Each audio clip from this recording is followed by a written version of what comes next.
bienvenue à toutes et à tous. Nous sommes réunis pour la remise d'un prix qui est le prix des lectrices et des lecteurs des bibliothèques de la ville de Paris. Un prix qui est décerné cette année à Gabrielle de Tournemire qui se trouve juste à côté de moi pour son roman Des enfants uniques.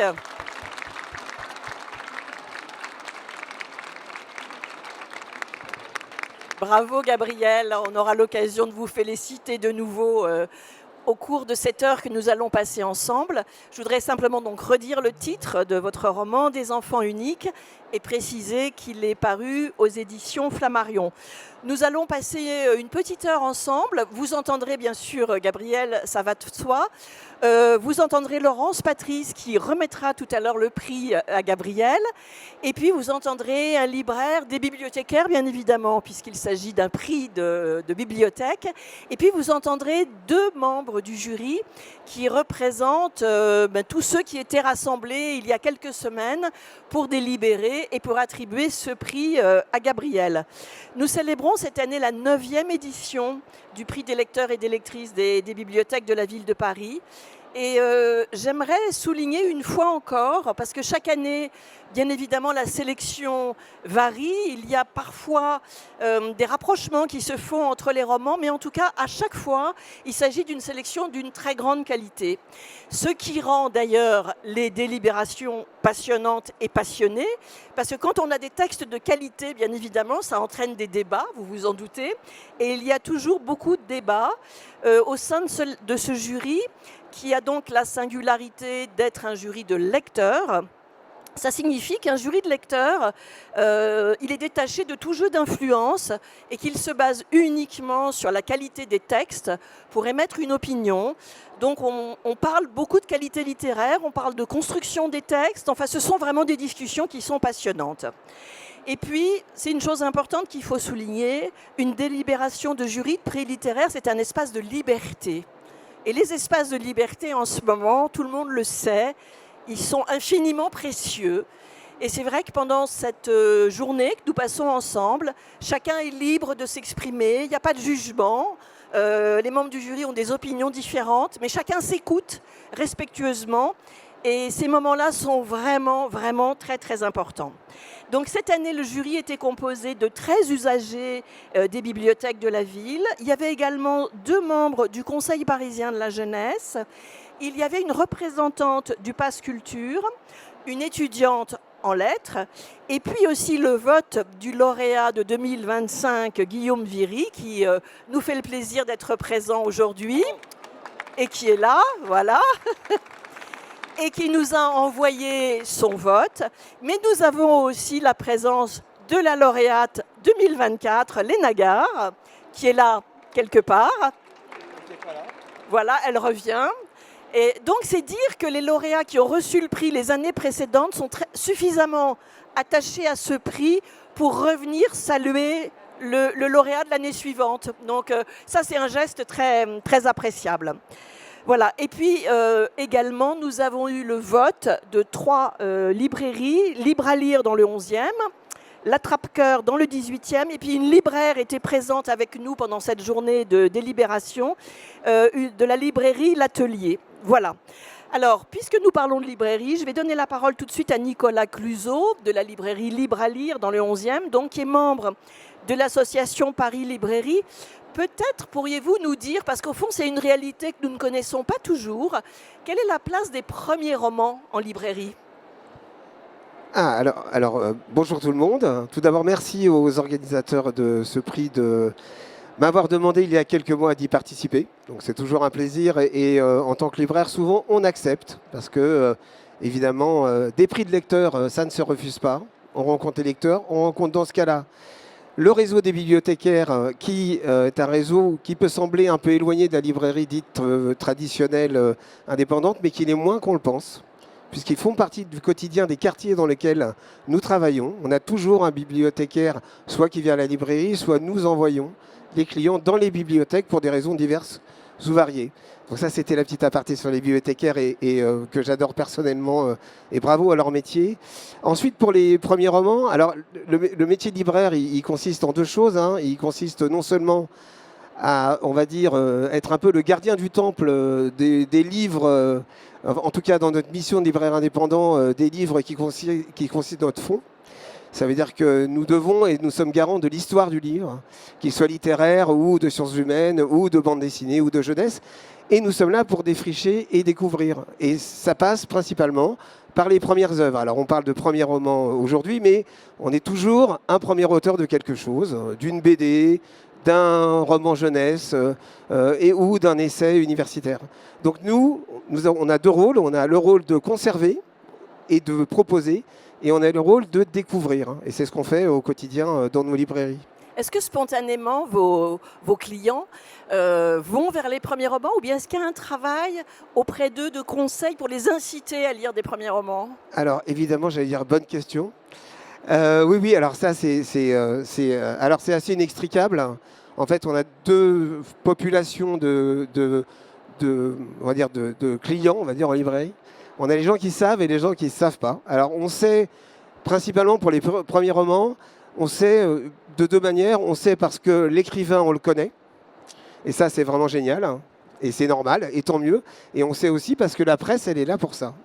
Donc ça, c'est le premier réseau. Et le deuxième raison pour laquelle on connaît, c'est le libraire. C'est-à-dire que nous, quand on a des représentants qui viennent nous présenter des œuvres, notre métier, c'est de un peu mettre à part les premiers romans, demander les épreuves pour aller un peu plus regarder ce qui s'y passe. Parce que, en fait, l'avenir dans la librairie, qui est un mouvement perpétuel de création et de nouveauté, eh ben, il y a cette chose qui va nous permettre de découvrir des nouvelles voies et ce qui donne un petit peu, sans exagérer, le sel et le piment de notre métier. Et quand on a découvert un auteur, il y en a un ici qui s'appelle Guillaume Viry, par exemple, que j'aime particulièrement, et je le dis en toute sympathie, après on a l'impression qu'on a aimé et qu'on va le suivre tout le temps. C'est-à-dire qu'on a une espèce de chemin avec lui, et ça passe par une première œuvre. Mais pour le savoir, eh ben, il faut ouvrir le livre et il faut le découvrir. Donc il faut être curieux, et on va dire que c'est certainement la partie la plus compliquée au niveau temporalité de notre métier, parce que c'est celle où vraiment qui nous prend le temps de plus que ce qu'on considère être notre temps de travail.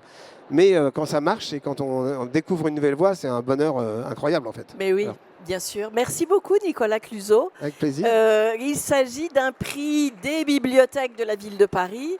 Donc bien évidemment, il est naturel d'entendre des bibliothécaires qui font partie de ce formidable comité de sélection des livres et dont il faut souligner le travail qui est considérable, parce qu'on le sait, il paraît une quantité énorme de livres, y compris des premiers romans, à chacune des rentrées littéraires. Donc le travail de sélection est loin d'être simple, bien évidemment.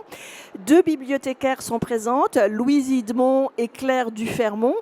Et il faut peut-être, pour vous donner la parole, préciser que vous examinez les romans de la rentrée littéraire de septembre, et pas celle de janvier pour des questions de calendrier, c'est cela? Alors tout à fait, il s'agit de la rentrée littéraire d'automne. Nous sommes très heureuses d'être ici avec Louise. On représente un collectif fort de 30 bibliothécaires qui s'attachent à lire pendant 3 à 4 mois plus de 70 primo-romanciers apparaître à la rentrée d'automne. Vous imaginez bien le travail que ça représente. Bravo. Donc vous commencez dès le printemps? On commence, on va pas tarder là. Vous n'allez pas tarder, oui. On va pas tarder à s'y mettre, en effet. Pour valider ces lectures, nous réalisons des fiches de lecture. Cette année, il y en a eu près de 300. Il en reste 5 à la fin. Il doit en rester 5 qui sont retenus pour leur qualité d'écriture, l'originalité de leur histoire ou encore leur construction. Mais parmi tous ces titres, il y a plus de voix singulières auxquelles les bibliothécaires sont attachés, qu'ils souhaitent mettre en valeur. Et 25 coups de cœur sont publiés sur le portail des bibliothèques de la ville de Paris. Les bibliothèques de la ville, elles sont 30 à peu près, à porter ce prix et cette sélection de cette année auprès de leurs lecteurs. Avec Louise, nous sommes allés cette année à la rencontre de nos collègues dans le réseau et également à la rencontre des lecteurs dans les clubs de lecture pour présenter le prix, dont c'est la 9e édition, et présenter cette très belle sélection. Ça a donné lieu à des échanges riches, animés, et c'est extrêmement satisfaisant d'avoir aujourd'hui l'aboutissement de ces rencontres. Claire, est-ce que je peux vous poser une petite question concernant précisément les délibérations? Parce que vous assistez aux délibérations des bibliothécaires au moment de la sélection, mais il se trouve que vous étiez présente le jour de la délibération du jury. Est-ce que vous avez entendu des choses sensiblement proches ou vraiment très différentes? Eh bien, plusieurs voix. Hein. J'ai trouvé que c'était très respectueux. Les gens s'écoutaient vraiment. Et c'est assez proche dans les ressentis de ce qu'on a pu avoir dans les clubs de lecture. Alors un grand merci aux lecteurs qui ont participé. Merci aux collègues qui nous ont accueillis. Merci à Nina Bitoun et Catherine Lebrun qui ont organisé ce très beau prix de primo-romancier.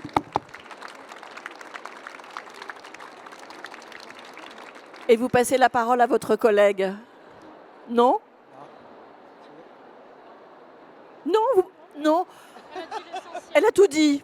Oh, c'est bien, vous vous étiez réparti la tâche. Bon, ben, c'est parfait. Mais en tout cas, merci de votre présence. Merci beaucoup. Alors, les membres du jury, je vous le disais tout à l'heure, pour la plupart, sont des lecteurs des différentes bibliothèques de la ville de Paris. Deux d'entre eux, Dorothée Chérezy et Jonathan Palumbo, vont partager avec vous à la fois leurs expériences de lecture, donc de la lecture de ces 5 romans qui étaient sélectionnés, et puis également leur expérience de cette journée de délibération.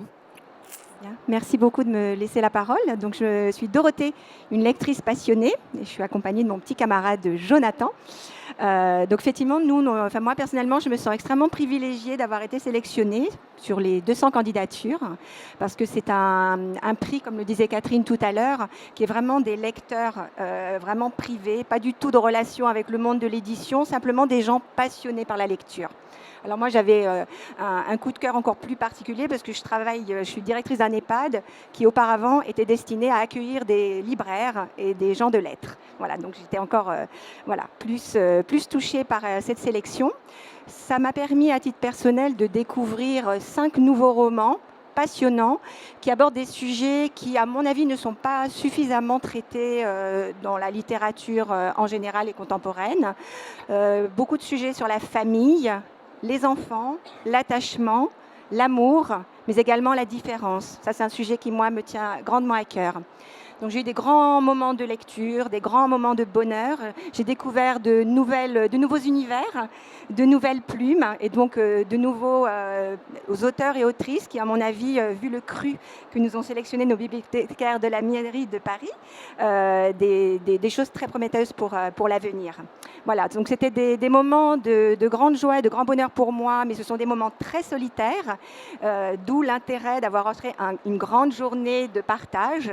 Mais avant de vous donner mon sentiment sur ces grands moments de solidarité, je voulais saluer tous mes petits camarades du jury qui sont dans la salle. Voilà, ce fut un grand honneur et de plaisir de travailler avec eux. Voilà. J'ai rencontré de très belles personnes extrêmement différentes que je n'aurais pas forcément rencontrées dans ma vie personnelle, et j'ai trouvé que c'était un grand enrichissement. Donc du coup, je laisse la parole à notre ami Jonathan qui va vous parler plutôt de l'aspect jury. Bonjour. Alors oui, effectivement, c'est la diversité aussi des profils des lecteurs et lectrices qui ont composé le jury qui, pour moi, a constitué la principale richesse des échanges, puisqu'en fait, on n'a pas le même rapport à la lecture, parfois des points de vue différents sur les sujets qui sont abordés, même des sensibilités particulières. Et en fait, le fait de nous rassembler tous autour de mêmes romans, en fait, ça a fait émerger justement cette diversité-là, et c'est ça qui a permis des échanges très riches. Et je pense qu'on a trouvé le bon équilibre entre assumer son point de vue et l'ouverture d'esprit, la bienveillance, l'écoute, ce qui fait que j'ai l'impression qu'on s'est tous plus ou moins déplacés à un endroit sur Bon, je ne vais pas parler pour tout le monde, mais en tout cas, c'est mon expérience aussi. J'ai l'impression que dans les échanges, c'est ça qui ressortait. C'est que sur pas mal des romans, on pouvait donner son avis, écouter quelqu'un et ensuite l'intégrer et revenir dessus, poser des questions. Et je trouve que c'était une expérience incroyable parce que c'est vrai que la lecture, c'est solitaire à la base, ça peut nous enrichir, ça peut se suffire. Enfin, c'est une expérience incroyable. Si on est tous là, je pense qu'on est d'accord sur ça. Mais c'est une étape supplémentaire en fait, collective qui fait qu'on enrichit d'autant plus sa lecture par la confrontation des points de vue, etc. Et le fait de devoir arriver à un consensus sur le choix d'un livre, même si c'était compliqué, parce qu'effectivement les 5 avaient beaucoup d'atouts et de qualités, ça permet aussi de... Comment dire c'est un exercice aussi de... Voilà, ça fait partie de l'exercice, quoi, d'être à l'écoute, de trouver le consensus et un exercice aussi d'humilité, de se dire ok, mon point de vue n'est pas le seul valable. Et en fait, bon, c'est un exercice de démocratie, donc c'est assez agréable quand on peut en faire partie, ce qui n'est pas sur le. C'est important ce que vous dites parce que je crois qu'une expérience de délibération de jury éclaire cette réalité qui est évidente, mais à laquelle on ne pense pas souvent, c'est que nous sommes chacun d'entre nous lecteurs, des personnes différentes qui arrivent avec des histoires différentes, des sensibilités différentes. Et donc face à un même texte, nous avons des analyses et des approches diverses. Et vraiment, le moment d'une délibération de jury, c'est le moment où on fait cette expérience-là, d'être confronté, mais de manière assez douce. Alors parfois, il peut y avoir des tensions, mais en général, c'est quand même assez doux, à des regards qui sont totalement différents, voire opposés à celui qu'on pouvait avoir sur un texte, et de ressortir éventuellement, je ne sais pas si vous l'avez vécu tous les deux, de ressortir avec une vision différente du livre. Moi, je suis assez d'accord à ce que vous dites, justement par rapport à nos désaccords, puisqu'au moment, effectivement, on était parfois en grand désaccord. Moi, en tout cas, ça m'a permis de me dire, effectivement, tu as peut-être eu une lecture qui était trop intime. Il faut peut-être écouter le regard de l'autre et d'être bousculé aussi par un autre avis. Et du coup, moi, personnellement, désormais, j'ai envie de les relire, du coup, à la lumière de tout ce que les membres du jury m'ont pu me bousculer, me faire changer d'avis parfois. Et je les remercie parce que, du coup, c'est par la différence et les échanges, les débats parfois contradictoires, qu'on s'enrichit et qu'on avance. Oui, bien sûr. J'ajoute un petit mot. Avec les bibliothécaires, nous sommes très attachés à la pluralité éditoriale et à ce que figure dans la sélection des petites maisons d'édition, comme Dalva, par exemple, ou alors la Grande Flammarion. Vive la diversité éditoriale. Oui. Merci de l'avoir précisé. C'est un point vraiment important. Et puis, il faut peut-être encore donner une information, en tout cas la souligner, à savoir qu'il s'agit d'un prix vraiment participatif. Il y a non seulement les membres du jury qui sont présents le jour de la délibération, mais également dans les 30 bibliothèques qui s'engagent et qui s'investissent pour ce prix, il y a la possibilité de voter. Donc les gens qui fréquentent les bibliothèques de la ville de Paris, soit peuvent mettre un petit bulletin dans une urne, parce que je crois qu'il y a des urnes physiques, soit voter bien évidemment en ligne. Et ça, c'est important. C'est encore une autre manière de faire participer vos lecteurs. C'est très enthousiasmant parce que les lecteurs y participent et ça crée vraiment une dynamique et une communauté de lecteurs qui se retrouvent d'année en année autour de ce premier roman. Bien, nous arrivons au moment officiel de cette heure de remise de prix, à savoir à la remise du prix lui-même.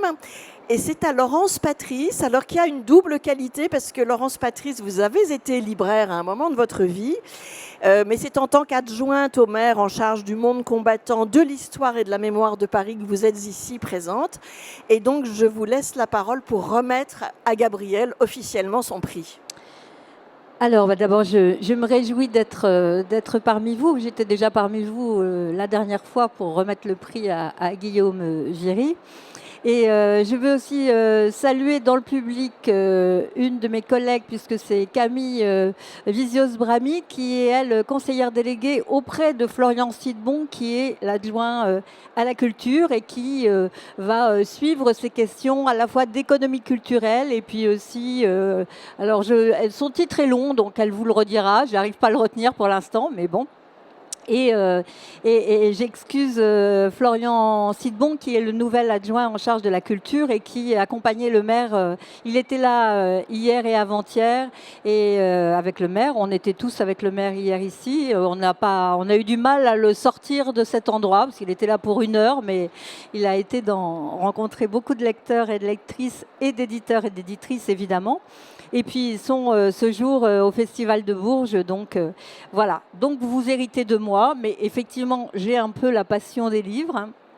Et ce que je voulais dire, c'est que ce prix est formidable justement pour ça, parce qu'il est l'aboutissement de toute cette chaîne de passion, de cette chaîne de volonté d'échange, puisque évidemment, il y a nos bibliothécaires, alors je dis nos avec un peu de prétention, mais les bibliothécaires de la ville de Paris qui forment ce réseau tellement extraordinaire, qui sont les passeurs des livres, mais aussi les libraires parisiens y participent, et je salue évidemment Nicolas Cluzot et à travers lui tous les libraires indépendants de Paris, dont effectivement j'ai fait partie, et notamment Paris Librairie, qui est vraiment le vivier de nos libraires, qui permet de faire connaître tant de livres, et puis d'avoir aussi ce réseau où quand il manque un livre dans un libraire, on le trouve chez un autre, et qu'ils sont tous en réseau, pour évidemment faire vivre ce qui nous importe à toutes et tous, la littérature. Et puis là, on voit l'émergence d'une nouvelle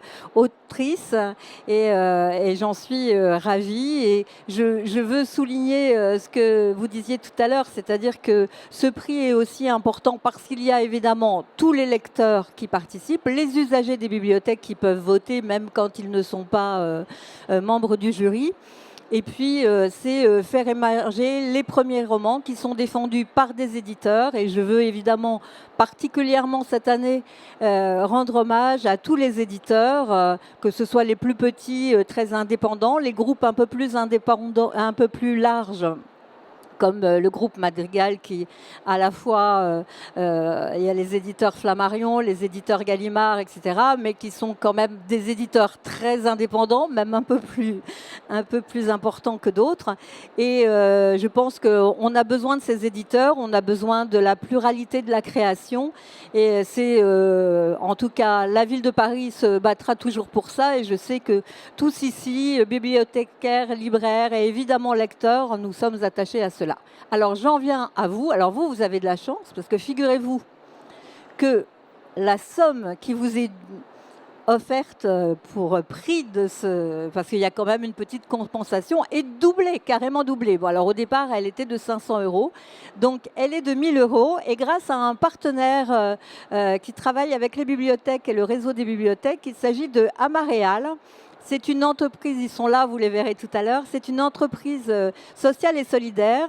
Alors vous savez que les bibliothèques, de temps en temps, se défont d'un certain nombre de livres parce qu'ils sont un peu abîmés ou parce qu'ils ne sortent plus. Ça s'appelle du joli mot de désherbage. Et que, après, forcément, ce désherbage, il y a plein de livres dont on ne sait plus trop quoi faire. Et là, ils sont récupérés pour être, alors je ne sais pas trop quoi, quelques-uns vendus et d'autres utilisés, récupérés à d'autres fins. Donc c'est une façon tout à fait de rentrer dans un circuit très vertueux. Et grâce à ce partenariat et aux ventes de quelques livres, on a pu doubler le prix. Et vous avez maintenant, cher Gabriel, 1 000 € en plus de ce joli trophée que je vais vous remettre au nom de tout le monde et en tout cas de la ville de Paris. Et nous sommes très fiers de ce prix. Voilà, je vous le remets. Et je remercie évidemment tous ceux qui ont participé à ce jury.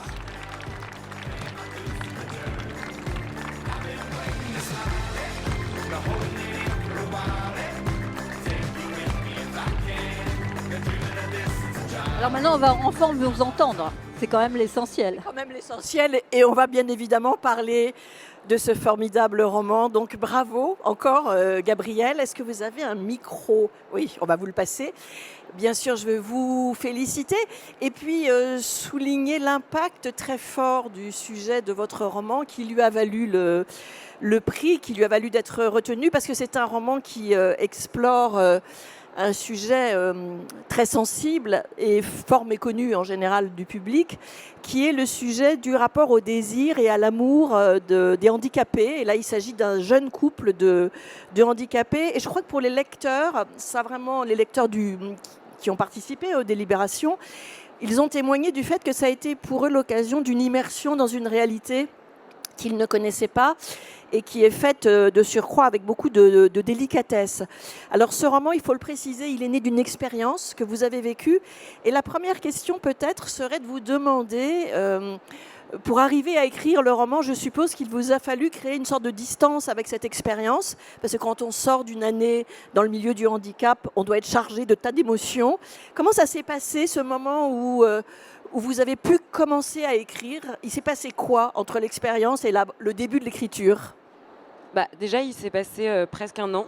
Donc, je pense que c'était un temps de maturation qui a vraiment été nécessaire pour justement dépatouiller un petit peu tout ce ressenti et justement essayer d'avoir un regard un petit peu distancé, d'avoir un regard juste et d'arriver à incarner et à créer en fait des personnages qui ne soient pas totalement correspondants à ceux avec qui j'avais vécu dans ce foyer d'hébergement dans lequel j'ai passé un an. Oui, j'ai eu besoin d'émanciper un petit peu mes personnages des individus réels pour pouvoir leur donner toute l'épaisseur psychologique et toute l'histoire familiale que j'avais envie de leur offrir et en faire des personnages. Parce que je dis toujours, je les ai connus un an, c'était très intense, j'ai habité avec eux, etc. Mais je les ai connus qu'un an, j'ai pas regardé leur dossier, j'ai pas connu leurs enfances, j'ai pas connu leurs parents, j'ai pas connu leur famille. Et j'avais envie de les doter de tout ça. Et donc, j'ai eu besoin de prendre cette distance. Et je pense que c'est aussi un livre, dans un sens, qui est un hommage à ce foyer, à ces personnes, à celles et ceux qui s'en occupent. Et je pense que j'ai vraiment eu l'intention aussi de convertir tout ce que j'avais reçu en quelque chose. Je ne savais pas trop comment, mais je sentais en revenant que ça ne pouvait pas rester juste une expérience et une tranche de ma vie, que, voilà, quelque chose qui allait appartenir à mon passé, mais que j'avais besoin d'en tirer quelque chose d'autre. Et de le transformer. Ouais. Oui. Ce qui est formidable, c'est que vous avez fait le choix, au fond, dans ce roman, de raconter une histoire d'amour. Alors on pourrait dire que les histoires d'amour, c'est probablement ce qu'il y a de plus commun en littérature, c'est peut-être le sujet le plus souvent abordé. En revanche, écrire une histoire d'amour sur un couple de handicapés l'est beaucoup moins. Et ce que je trouve formidable dans votre roman, c'est que vous avez réussi à montrer à la fois toutes les normes qui sont posées aux handicapés, tous les obstacles, tous les interdits aussi. Et le fait que nous continuons à regarder les handicapés, même quand ils vivent une histoire d'amour, un peu comme des marginaux. Et la question de la marginalité, dans le roman, vous n'hésitez pas à l'aborder. Oui, mais parce que je pense que c'est quelque chose qui se rejoue en fait dans tous les projets qui sont entrepris par ces ados, puis par ces adultes et par ces familles globalement. Je pense que ils sont sans cesse repoussés, quoi. Il y a quelque chose, ils toquent un peu tout le temps à la porte et on leur dit tout le temps non. Il y a aussi une question d'espace qui n'est pas du tout... leur espace n'est pas l'espace de la norme. Ils appartiennent à la périphérie, ils appartiennent à la marge. Et je pense que aussi plus que la question du marginal, c'est la question de l'infantilisation permanente qui est au cœur du regard qu'on pose aussi sur ces personnes-là qui sont porteurs et porteuses de handicap. Et je pense que du coup, encore une fois, c'est quelque chose qui se rejoue à beaucoup de niveaux, alors que c'est et a fortiori sur la question de l'amour, c'est des désirs qui sont en fait extrêmement sérieux, extrêmement dans le projet, extrêmement dans l'avenir, et qu'on a toujours tendance à rapetissir en fait. Et j'avais envie vraiment de leur donner une beauté, une sensualité, quelque chose de vraiment de l'ordre du sublime un petit peu pour leur donner leur lettre de noblesse à leur amour à eux, qui se crée dans les marges, mais qui cherche à pénétrer cet espace de la norme qui est très difficile à envisager pour eux et dont on ne cesse de les y écarter, quoi. Oui, vous avez employé le terme de beauté et je crois que c'est vraiment le sentiment qu'on a en lisant ce roman. D'autant plus qu'on peut dire que là, dans ce cas précis, on peut parler d'un amour qui sauve. C'est-à-dire que ces deux jeunes handicapés sont sauvés par l'amour qui les relie, même s'ils évoluent de manière très différente. Peut-être vous pouvez en dire un petit mot. Donc lui s'appelle Hector et elle Luce. Oui, donc Hector et Luce, ils ont 13-14 ans quand on les rencontre et ils sont donc en situation de handicap. Ils n'ont pas le même handicap, mais en plus de ne pas avoir le même handicap, ils sont aussi très très différents l'un de l'autre et chacun va aller piocher un petit peu chez l'autre ce qu'il n'a pas, ce qu'elle n'a pas et ça va créer en effet cette complémentarité qu'on retrouve en fait dans tous nos couples, cette idée d'aller admirer quelque chose parce qu'on est incapable de le faire.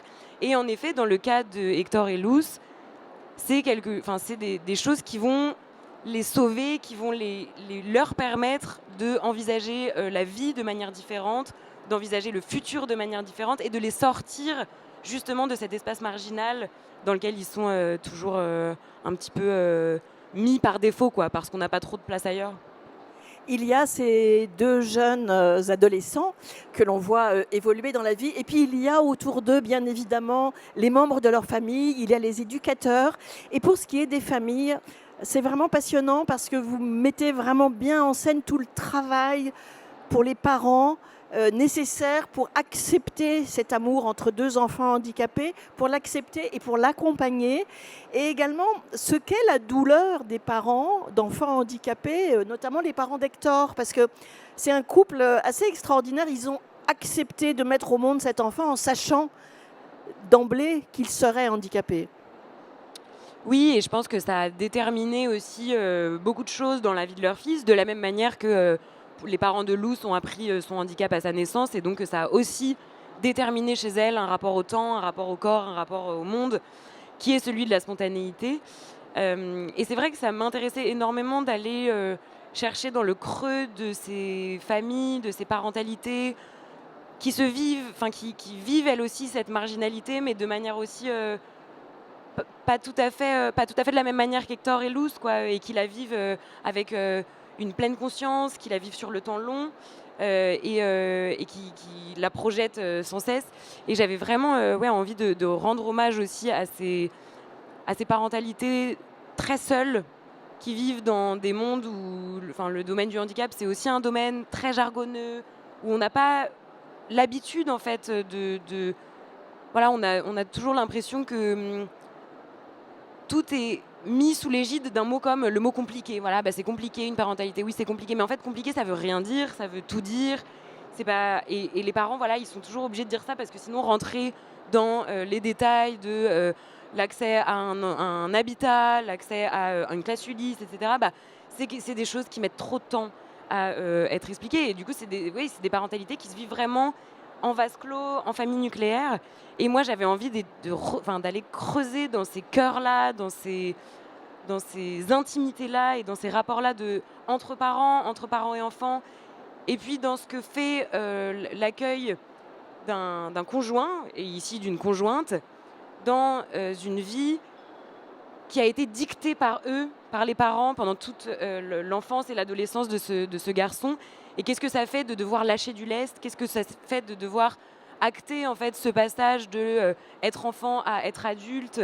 Et comment ça fait de devoir reconnaître que son enfant est capable de faire un choix qui nous échappe et qu'on n'aurait pas fait pour lui en fait? Et c'est quelque chose qui, je pense, est assez universel dans la parentalité, mais est d'autant plus compliqué lorsqu'on a, depuis le début, fait les choix à la place de son fils, comme c'est le cas pour les parents d'Hector.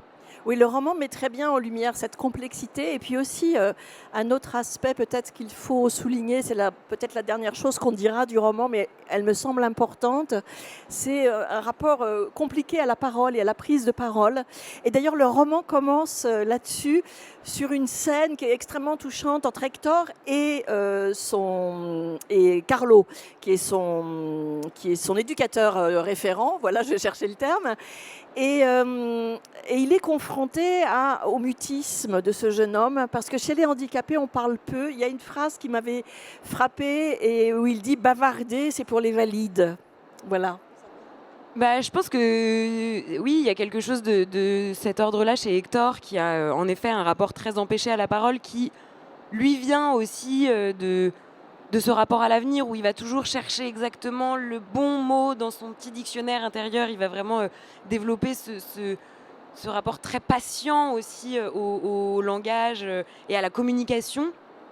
Et Luce va être complètement l'inverse et va avoir aussi un rapport, elle aussi difficile, elle aussi empêchée, mais aussi très décomplexée à la faute de français, à l'erreur phonétique, etc. Et elle va investir ce bavardage, mais qui va avoir pour elle une importance capitale, parce que ça va être pour elle le moyen de communiquer. Luce, elle ne sait pas écrire, elle ne sait pas lire, et du coup, elle va vraiment développer un rapport de sacralité un petit peu avec sa manière de communiquer, et tous les deux, ils vont développer une relation au langage qui va leur être totalement propre, totalement et puis totalement incompréhensible à l'autre. Et c'est ce que je trouve très beau, c'est que ils vont se comprendre eux sans que les autres les comprennent. Et c'est comme ça aussi que leur amour va se forger, que les projets vont pouvoir se faire un petit peu, et leur histoire va se faire un petit peu en sous-marin, grâce aussi à cet échange un petit peu sibyllin, un petit peu hermétique aux autres, quoi. Nous n'en dirons pas plus sur le roman, parce que je veux vous laisser le plaisir, bien évidemment, de le découvrir. En revanche, Gabrielle, j'aimerais savoir comment vous vivez cette, bien sûr, première expérience, puisque par définition, un premier roman, bien sûr, c'est une genèse. Est-ce qu'il y a déjà quelque chose avec la parution de ce roman qui vous semble différent dans votre vie? Est-ce que vous sentez que c'est le début de quelque chose qui s'ouvre? Mais c'est le jour et la nuit. Oui, ça a bouleversé... Ça a bouleversé tout, ça a bouleversé mon quotidien, ça a bouleversé ma confiance en moi, ça a bouleversé mon rapport au monde, mon rapport à la lecture, mon rapport... Enfin, ça a bouleversé, ça m'a fait connaître aussi beaucoup de choses, toute la chaîne du livre, comment fonctionne une maison d'édition, l'importance des librairies, l'importance des médiathèques, enfin, voilà, et ça a bouleversé aussi... ça a été une myriade de rencontres bouleversantes avec des lecteurs, en fait. Enfin, on ne s'habitue pas, et je le dirai jamais assez, on ne s'habitue pas à un retour de lecture qui dit qui dit que le lecteur a été touché, qui dit que la lectrice a été émue, a pleuré. Enfin, tout ça, c'est des choses qui nous font moi, ça m'émeut encore et toujours. Et parfois, je relis des mails de libraires qui ont envoyé à ma relation libraire. Et je me dis, oh là là, c'est quand même fou, d'arriver à créer ça à travers des personnages que j'aime, que j'estime, que j'accompagne, et qui sont encore vraiment encore là en moi, quoi. Et je suis tellement fière d'eux, parce que je pense qu'ils arrivent vraiment à capter quelque chose chez les gens qui les lisent et qui les découvrent, et je suis tellement fière d'eux, quoi. Alors, je crois que vous avez prévu, et ce sera la fin de ce moment que nous partageons ensemble, enfin, pas tout à fait, il y aura un autre temps derrière, mais en tout cas prévu une lecture. Donc, nous allons entendre un extrait du roman de Gabrielle de Tournemire, une petite lecture de 3 minutes environ. Alors, c'est une lecture donc, qui prend place dans la deuxième partie. Hector et Luce ont une vingtaine d'années. Et Carlo, l'éducateur, se marie. Ce qui va causer plein de choses dans le cœur d'Hector. Et nous nous situons du coup au début du mariage de Carlo. L'été suivant, Carlo épousa Valentine dans une petite église du Luberon. Hector était très chic. Il avait l'allure de ceux qui savent pourquoi ils sont là, à côté des autres témoins, copains d'école, cousins. Luce arriva en fauteuil, voulut se lever au moment de l'entrée de la mariée et s'étala dans la nef. Perchée sur des échasses de 12 cm, Valentine courut l'aider. Carlo fit de même, et le don de l'une à l'autre se fit non pas par l'intermédiaire cérémonieux de la main paternelle, mais par celle de Luce, agrippée à l'une, puis à l'autre. Le symbole était là. L'indéfectible lien dont parlait le prêtre sera la solidarité du couple avec les autres, leur attention commune à plus petit que soi, et l'authentique amitié qu'ils témoignaient ensemble à ces éminentes incarnations de la fragilité. La fameuse lumière du monde, peut-être. Je suis Hector, j'ai 20 ans, et j'ai un peu peur de parler devant vous. Il s'exprimait lentement et déglutissait beaucoup. Mais c'est ma responsabilité et j'ai vraiment trop chaud dans cette veste, vraiment. Il posa son micro et retira sa veste. Le micro tomba et l'assemblée entière se boucha les oreilles devant ce bruit de tonnerre. Des rires s'élevèrent, mais des gentils, se dit Hector, seulement des gentils. Auto-persuasion ou perspicacité, l'important fut qu'il y trouva sa posture. Il avait fait rire. Ces quelques mots sont pour toi, mon grand Carlo. Je suis bien heureux que tu te maries ici aujourd'hui et encore plus heureux que tu m'aies choisi comme témoin. Il sentit que le moment était venu de refaire rire et il leva la main en signe de victoire et ajouta « Je crois que j'étais encore plus content que la mariée, ma chère Valentine. » Merci, mon grand Carlo, d'avoir accompagné ma vie depuis bien longtemps, de m'avoir accompagné quand je suis arrivée au Chêne Rouge, là où j'ai rencontré Mouche, et d'avoir accompagné Mouche à ma compétition de natation. Ses doigts qui tenaient le papier tremblaient et la voix se perdait en sons gutturaux sur les fins de phrases, comme si elle s'humidifiait, comme si les larmes venaient de l'intérieur de ses poumons, larmes que l'assistante exprimait de manière traditionnelle, avec de l'eau sur les joues. Les mains de Carlo tenaient vigoureusement celles de Valentine, qui souriait, émue par cet homme de 20 ans en costume 3 pièces, donnant à l'assemblée entière une leçon de simplicité, d'humilité et de courage. Hector marcha alors jusqu'à Luce, assise dans son fauteuil. Il prit sa main et lui fit un baiser. « Voilà ma fiancée à moi », dit-il dans le micro, et tout le monde rit encore, et Hector fronça les sourcils et regarda ses pieds parce que, cette fois, il ne voulait pas faire rire. Il voulait des applaudissements, des hurrahs, des hip-hip-hip. Il y eut un moment de latence et des claquements de mains finalement lancés par Carlo, qui savait de quoi il retournait, qui savait ce qui tournait et retournait en boucle dans la tête de son ami, qui vint le prendre dans ses bras et lui glissa « T'inquiète, chef, ton tour viendra ». Ce ton de promesse, ces paroles prophétiques suffirent à Hector, dont les mains devinrent moites d'une émotion différente. C'était plus que de la reconnaissance, plus que de la gratitude. Son sourire béat un peu tordu équivalait aux déclarations d'amitié de Montaigne pour la Boétie, du renard pour le petit prince. Carlo était pour Hector unique au monde, et grâce à lui bientôt, les rires deviendraient inaudibles. Merci Gabrielle. Des enfants uniques. Nous allons clore ce moment de partage autour de cette remise du prix des lectrices et des lecteurs des bibliothèques de la ville de Paris par une photo. Je vais inviter certaines personnes à nous rejoindre sur l'estrade, mais je voudrais avant cela vous préciser qu'à l'issue de notre rencontre, Gabrielle signera son livre sur le stand des éditions Flammarion et c'est le stand NN37. Voilà.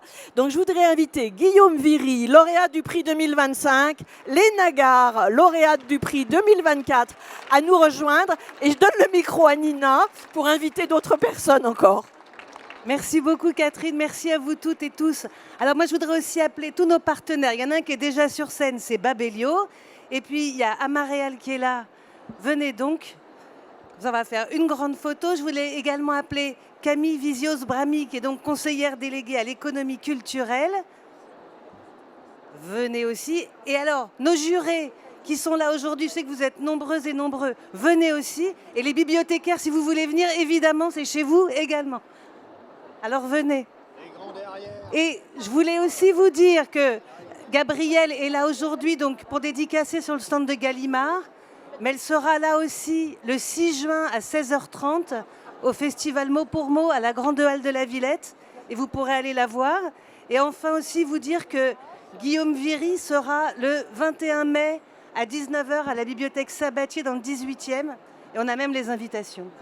Bon après-midi, à bientôt.